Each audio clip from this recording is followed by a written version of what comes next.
Vous souhaitez investir pour votre enfant, mais vous ne savez pas quel est le meilleur moyen pour le faire. Eh bien, dans cette vidéo, je vais vous dévoiler les 3 meilleures options pour investir pour votre enfant par rapport à vos objectifs d'épargne, des horizons de placement et des différentes options qui sont possibles. Que ce soit pour financer leur étude, leur offrir un apport pour un futur logement ou tout simplement pour contribuer à une épargne, investir le plus tôt possible, ça peut vraiment faire une énorme différence sur le long terme. Dites-moi dans les commentaires si vous avez déjà commencé à investir ou pas encore pour votre enfant, ça m'intéresse de le savoir. Pourquoi est-il important d'investir pour ses enfants ? Investir pour ses enfants, c'est bien plus qu'une simple épargne. Ça permet de leur offrir un vrai coup de pouce financier quand plus tard ils en auront besoin. Je vais vous donner 4 raisons d'y penser dès aujourd'hui. Alors la première raison, c'est tout simplement de leur payer leurs futures études. On sait tous que les études peuvent coûter très cher et surtout si votre enfant veut aller dans une grande école ou à l'étranger. Et si vous n'avez pas forcément un gros revenu tous les mois, vous ne pourrez peut-être pas vous permettre de sortir un montant pour payer l'école, la nourriture, la location d'appartement, etc. Alors que si vous anticipez dès sa naissance, tout sera beaucoup plus simple. Une deuxième raison, ça serait de contribuer à un apport pour son futur logement. On sait maintenant que l'immobilier, que ce soit à l'achat ou à la location,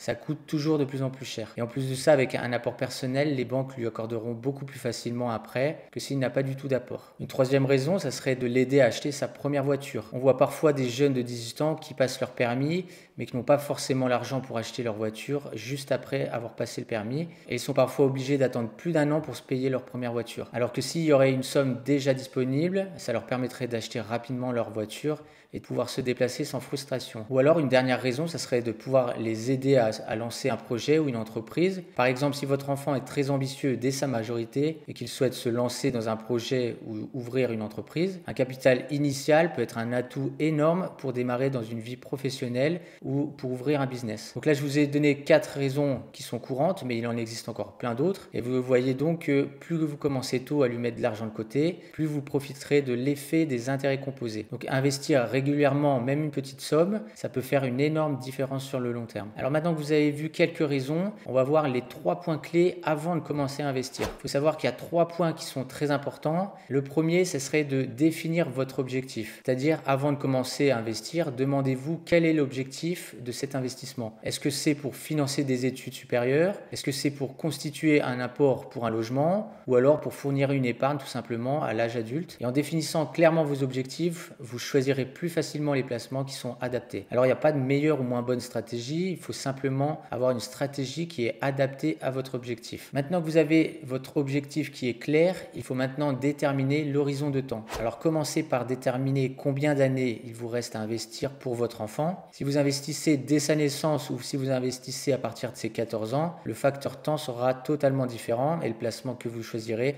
sera donc totalement différent également. Par exemple, pour un horizon de temps de moins de 5 ans, la bourse ne sera vraiment pas adaptée car vu que c'est volatile, c'est une stratégie qui peut faire gagner beaucoup d'argent mais sur le long terme. En fait, chaque horizon de temps a ses propres supports d'investissement qui sont adaptés, qu'on verra un peu plus tard dans cette vidéo. Et le troisième point qu'il faut prendre en compte, c'est qu'il faut comprendre les frais. Beaucoup de gens le savent, mais n'y prêtent pas forcément attention. Et des frais qui sont élevés peuvent littéralement vous faire fondre comme neige au soleil les gains que vous avez pu avoir. On va prendre un exemple. Si vous investissez pour votre enfant 5 000 € sur 18 ans, admettons que vous investissez dès sa naissance, à un rendement qui est de 8%, avec des frais de gestion de 1%, eh bien au bout de 18 ans, le total de vos frais s'élève à 1 700 €. Maintenant, si vous investissez toujours 5 000 € sur 18 ans, toujours à un rendement de 8%, avec des frais de 3%. On pense souvent que 3% ça reste très faible, mais au bout de 18 ans, le total des frais sera de 4 220 €, soit 2 520 € de différence, en choisissant une plateforme avec des frais qui sont trop élevés. Donc vous voyez, ça montre vraiment à quel point des frais qui sont élevés peuvent réduire la performance globale de l'investissement sur le long terme. En choisissant un courtier ou une plateforme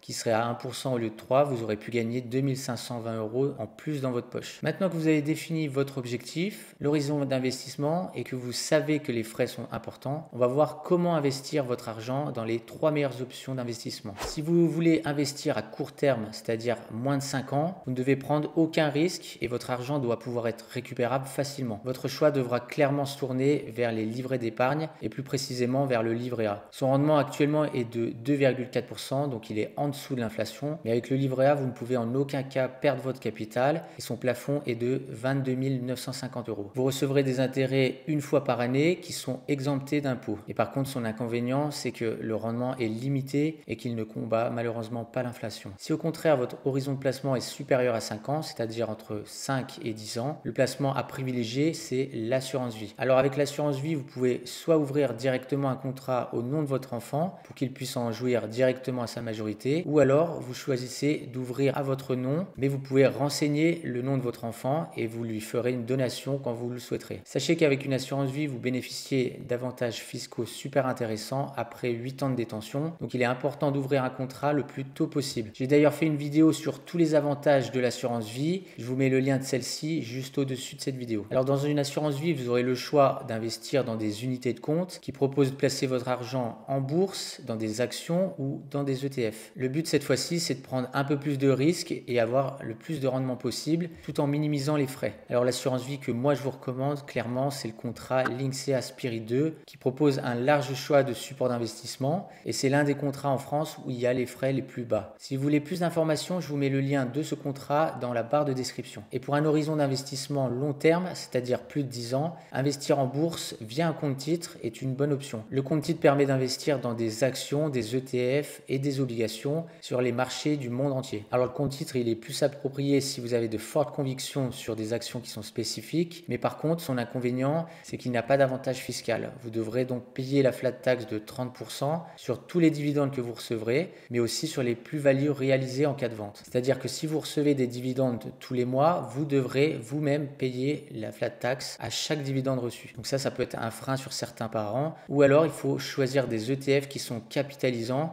c'est-à-dire qu'ils ne reversent pas de dividendes. Et là, vous ne payerez aucun frais sur les dividendes parce qu'ils sont réinvestis automatiquement. Vous payerez seulement si vous revendez avec une plus-value. Vous pourrez également transmettre ce compte titre à votre enfant sans qu'il n'ait besoin de payer les plus-values. Les plus-values seront payées par vous avant la donation. Donc c'est-à-dire si par exemple vous avez fait une plus-value de 30 000 euros, ça sera à vous de payer la flat tax sur les 30 000 euros. Et une fois que le compte titre sera donné à votre enfant, il n'aura pas besoin de payer cette plus-value. Par contre, il payera les plus-values une fois que le compte titre sera à son nom. Donc vous l'aurez compris, investir pour votre enfant dès son plus jeune âge est ultra important et c'est un excellent moyen de leur préparer un bel avenir financier. Que vous choisissiez l'assurance vie, les livrets ou un compte titre, chaque option a ses avantages et ses inconvénients. Voilà, c'est tout pour cette vidéo. J'espère qu'elle pourra vous être utile et je vous dis à la prochaine.